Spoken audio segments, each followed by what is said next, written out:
Welcome. You're listening to Latin Waves with your hosts, Sylvia and Sylvia Richardson. Latin Waves is more than just hot rhythms. This is a show about community, about creating a culture that is inclusive and based on fairness. Because everyone deserves dignity, respect, and has something to contribute. A new world is possible, and it all starts with us. I am delighted to be joined by David Bacon. He is the author of Illegal People, How Globalization Creates Migration and Criminalizes Immigrants. Thank you so much for joining us today, David. It's a pleasure to be with you, Sylvia. In your work, for many decades now, you have been documenting the connections between labor and migration and how the global economy not only hums because of the people we call illegal, who, seem to be the invisible livers of our economy. How has this year of pandemic impacted or perhaps further compromised the conditions under which labor takes place? People who we're referring to, Sylvia, when we use the word illegal are, first of all, migrants.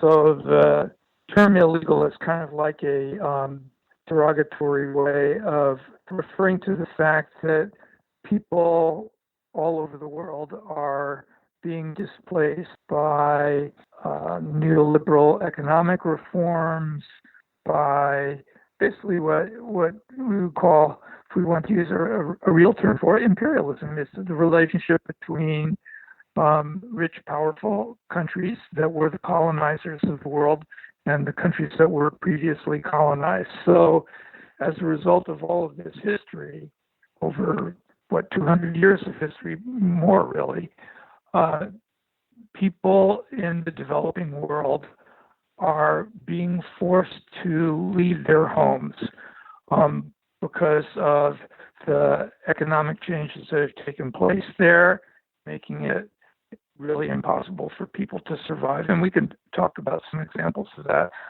if you want. But also, I think it's important to note that the wars that are taking place, the wars that took place in Central America, the civil wars in El Salvador and Guatemala, or the wars taking place in the Middle East are part of the legacy of colonialism. What we're seeing when we see people dying in the Mediterranean, trying to cross the Mediterranean in those rickety boats, trying to get to Western Europe, both fleeing wars, but also looking for economic survival. And of course, we see that in the migration of people from Mexico and Central America and the Caribbean to the U.S. and Canada, which is essentially produced by those same forces, and not just those countries. I think also I want to mention especially the Philippines too, because that's very relevant to the United States. After all, the Philippines was a U.S. direct colony for many, many, many years. So people come whether there's a legal avenue for that or not. So where people can get legal status in the countries that they're going to, where people can come to the United States and get, green cards, permanent residence visas, or can come as legal immigrants to Canada, people do that. But where there is no legal avenue for that, people come anyway because they have no choice. And so when people are called illegal, on the surface, it sort of refers to this lack of legal status, but illegality is also a legacy of racism and the way in which the economies of North America were developed. After all, the first people who were illegal in North America were Native peoples, First Nations in Canada, Native peoples in the U.S. and in Mexico as well, too, who were the victims of genocide as European immigrants sought to take the land and exploit it. And then, needing labor to do that exploitation, developed a system of chattel slavery and become laborers in the plantations especially in the U.S. South. So illegality refers also to this unequal status. The fact that Native peoples were not considered human. That was the justification for the genocide. People from Africa were considered, in fact, it was written into the U.S. Constitution when it was first adopted, 3/5 of a person.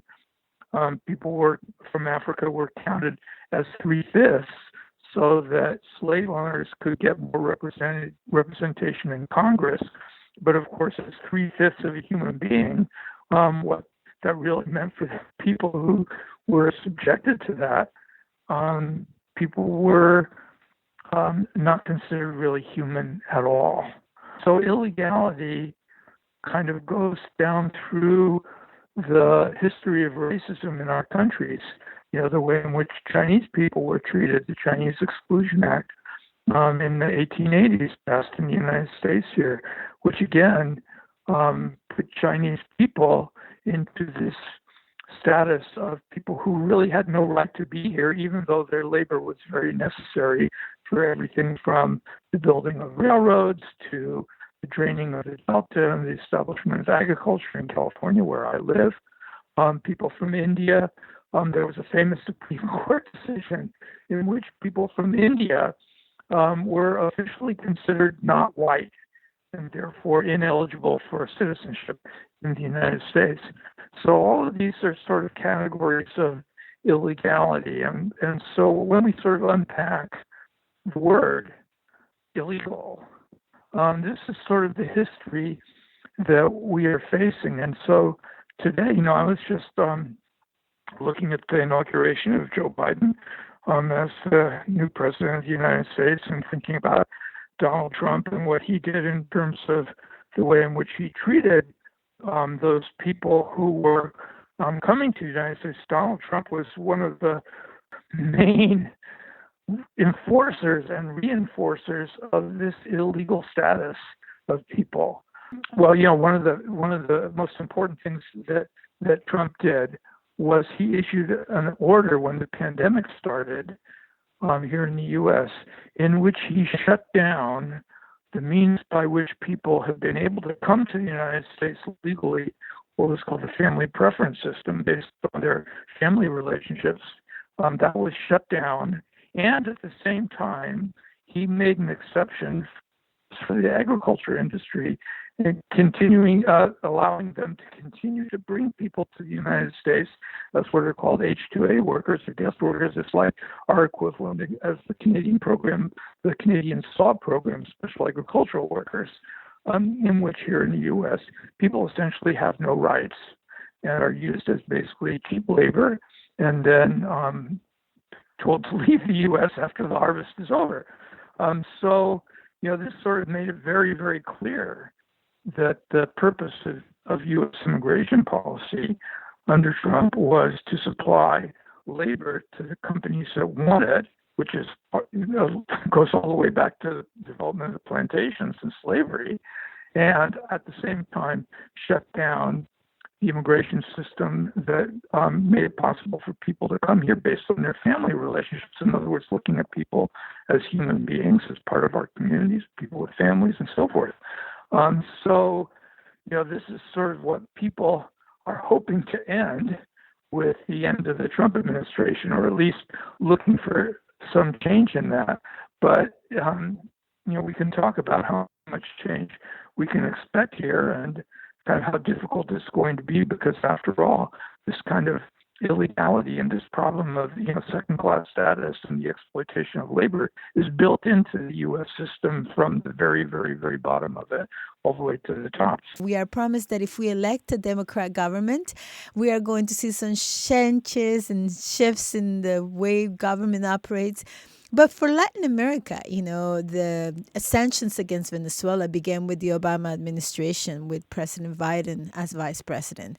The coup in Honduras happened under, at the same time that Obama was president and now President Biden was vice president. And now we are seeing a fleet of 7,000 migrants coming from Honduras.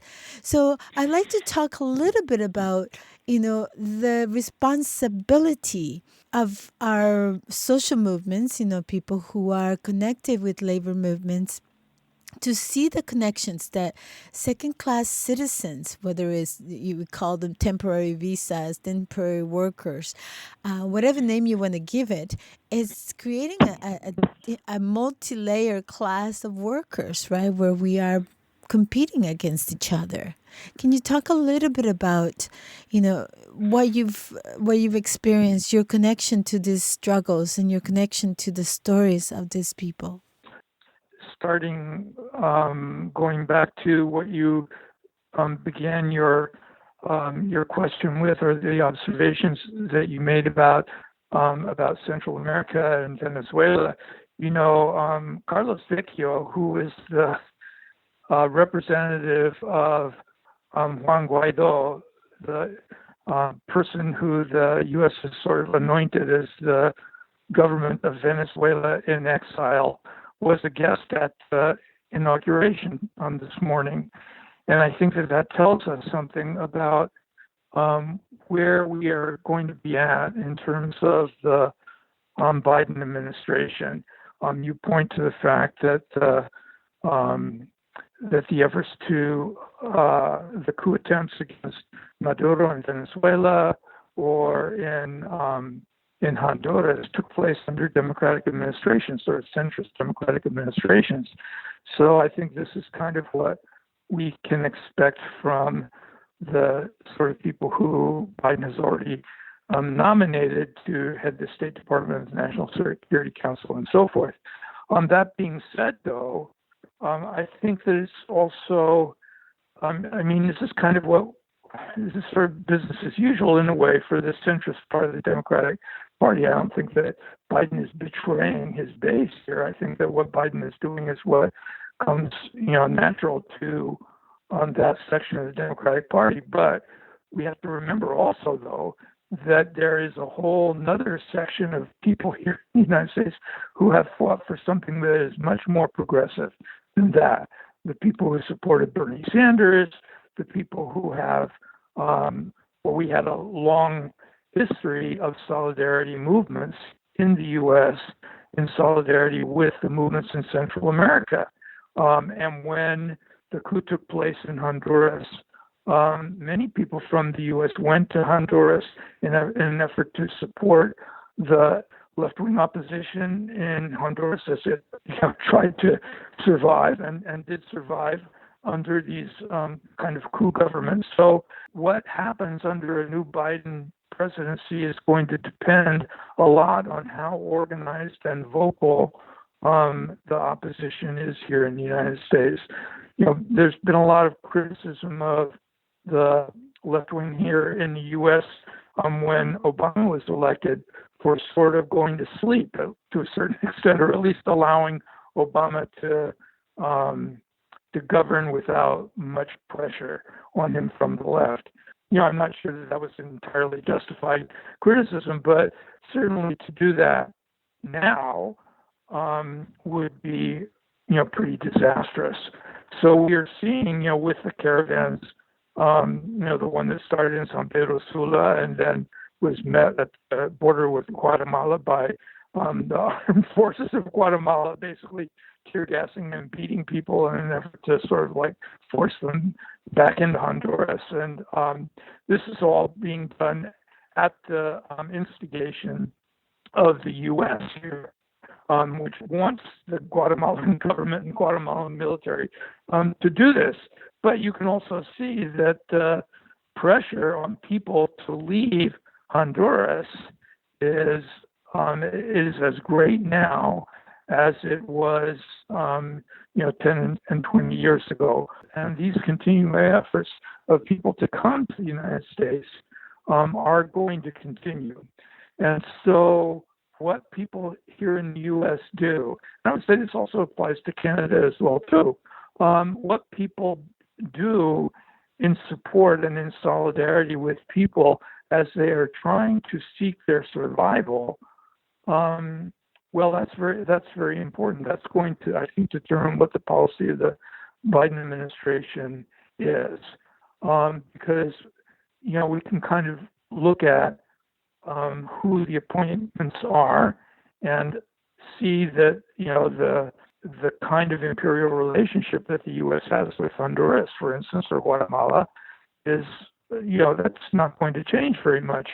I think that there is a enormous pressure on this incoming administration from immigrant rights activists, from immigrant communities, from the labor movement, from people on the left around these policies, primarily because of the horrors that took place under Trump, the separation of families, the incarceration of children, the deaths of people in detention, the forcing the creation of these refugee camps on the Mexican side of the U.S. border to hold people who were being denied their legitimate right to claim asylum in the U.S. All of these things, people have fought against these things for 4 years, and people are expecting a change here.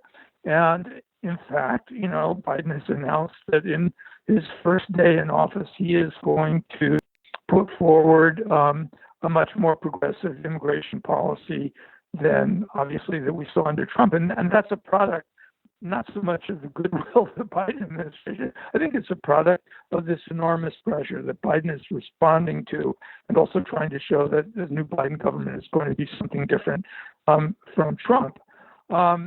So I think that there will be some changes in terms of how refugees are treated. For instance, he's already said that he is going to get rid of the Trump orders that tried to put an end to the DACA program, under which undocumented young people were able to get legal status or temporary protected status, which was the way in which refugees from Central America were able to get some kind of legal status and ability to stay in the U.S. And those are good things, without question. And he says also that he's going to tell Congress to pass an immigration bill to set up a path for 11 million undocumented people in the United States to get legal status. I think that one is a little bit more problematic because Congress is not about to pass any bill like that, not with the Republicans in almost a majority still in the Senate, or at least enough of them to block it. Plus, there are Democrats who don't want this either. So what the larger scale changes we're going to see, I think that's going to be a result of struggle. People want legal status. 11 million people need legal status, and there's a lot of support for that. In fact, I would say there's a majority support for that in the United States. Whether or not that can be brought to bear on Congress and the government, and what an actual proposal from the Biden administration looks like around that, we'll have to see. But again, that's a product of struggle. But the illegal status, or the second-class status of migrants, is deeper here. And it has to do with the continuing migration of people out of Central America and Mexico and the Caribbean. As people come here, they're not coming into a situation in which people are essentially going to be able to function and have the same status as everybody else in the world around them. People are coming still into a country in which people are going to be treated as second-class people, both by racism and by laws. That still exists. And we also have an economy in the United States that is very heavily dependent, not just on immigrant labor. There are 40 million people, at least in the United States, who are working people who are part of the economy, who were born somewhere else. Overwhelmingly, the people who have been working during the pandemic, people of color and immigrants, partly because the people coming into the U.S. economy in this way are working in parts of the economy that are the so-called providers of essential services, whether that means cutting up cows in a meatpacking plant, or working in the fields, picking apples, or whether it means working in hospitals. These are all jobs in which people coming from other countries are concentrated. And so, of course, the death rate from the pandemic is much higher among people who are the so-called essential workers than they are among the population as a whole. And that's another way of looking at inequality or this illegality is to see who's an essential worker and who's not an essential worker. That's not going to change. It's interesting to see that one of the proposals from the Biden administration is to set up a system under which essential workers can get legal status for those who don't have it. And, I interviewed a guy who was a farm worker in New York State and the head of what's called the Alianza Agrícola, which is sort of like the first steps that people are making there to form a union for farm workers.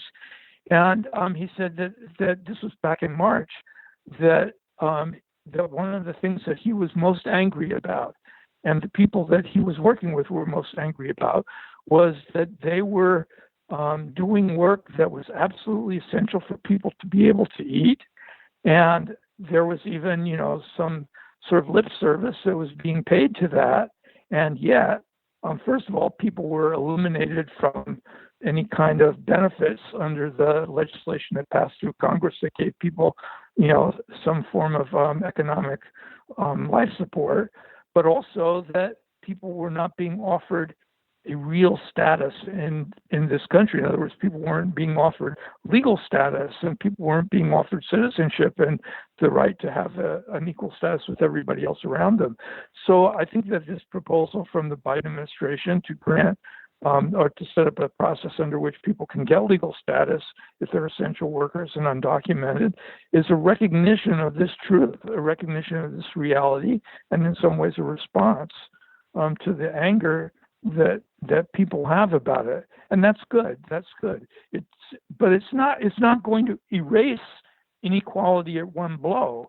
But I think it points to the way in which we are going to eventually be able to inequality and illegality, and that is through struggle and through organizing and through protest and through demanding change. So can you talk a little bit about then how where our struggles are most needed right now, like in terms of our alliances, because there is also a division among workers. I work in a university, and you clearly see how some of my coworkers look down at the cleaners, who are mainly women, female, and usually of women of color. And so to me, there is both a need for decolonizing the ways we see the world, where inequality is just naturalized, where poverty has been normalized, where, this mass catastrophe of treating people as objects, has just been, we look the other way because it doesn't affect us, so we look the other way. And then when it comes time to renew our contracts, those of us who have benefits want to go to the streets and get support for our benefits. So to me, it's both recognizing the relational, symbiotic relation that we live with. If we don't create safety for migrant workers, we won't have it for ourselves. Well, that's very true. And I think that your description of life at the university is very apt. We live in capitalist countries, not socialist ones, and without getting into a discussion of what socialism is or could be, one of the things that capitalism does is that it not only creates classes, a working class versus a owning or exploiting class, but even among workers, it stratifies workers. In other words, some workers have it better than others. And then the ideology that the system produces constantly is one that tells people who have some privileges that their real enemies are the ones who have fewer privileges. In other words, somebody's coming for your job.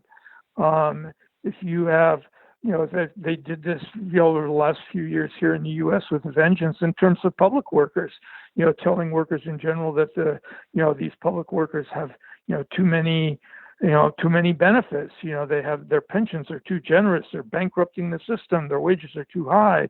That the taxes are high on working people because we have to support these kind of privileged people. And of course, people do buy into that. So one of the things that we've seen that I think is sort of more hopeful is that when people do struggle, how they relate to the community around them. So, you say, well, okay, when the people at the university who have good jobs find their wages and their benefits and their positions under attack, they go out to the streets and they call on the community for support and to help them. Now, those people who are going out to the streets have a history of simply protecting themselves and doing that in denial of the situation of everyone from farm workers to domestic workers to unemployed people to poor people in general, then clearly there's a lot of hypocrisy in that. And also, you're not likely to get a lot of support from the community around you if your history is to ignore what people's problems are and just to be concerned about yourself. But I think that in counterposing that, we can sort of see, for instance, what teachers in Chicago did or in Los Angeles did, in which they tried to organize the community around them for better schools, for a higher school budget that could pay for better education for students, against the presence of police inside the schools, against the closure of schools in Black and brown neighborhoods, so that teachers were very important defenders of the welfare of the community, especially the welfare of the community's children. And, teachers' unions and teacher union activists, they have a saying that sort of goes that, a teacher's working conditions are the student's learning conditions. In other words, that the problems of the schools have an equal impact both on teachers and on students and on the community as a whole. So when teachers act on that and have that history and then go out on strike, as they did in Chicago and as they did in Los Angeles, the community is very much in support of that and rallies to people's support. I'm not saying that teachers are the world's most highly paid people, but the income of a teacher in Chicago or Los Angeles is higher than that of an unemployed person in Nevada or in the ghetto. And the same thing you could see happening among nurses, for instance, in which you have people who are pretty highly paid as far as the working class goes here in the United States, registered nurses who try to defend the level of care in hospitals, the amount of staffing, and not only that, who speak out about the social and political issues of the time, and have a lot of support as a result of that. Well, I think it's also a certain kind of trade unionism. It's, social movement unionism, you could call it, in which unions kind of locate themselves as being part of a community, a broad community of people, and seek to speak out and represent the interests of that broader community and not simply of themselves. Beautiful and amazing work. Thank you so much for all that you do, and thank you for being with us this morning. Well, thank you, Sylvia. You do wonderful work yourself. I appreciate being on your show. Thank you. Take care. We've come to the end of our show, Latin Waves. Latin Waves is an internationally syndicated weekly program made available through campus and community stations and available out to the world at www.latinwavesmedia.com.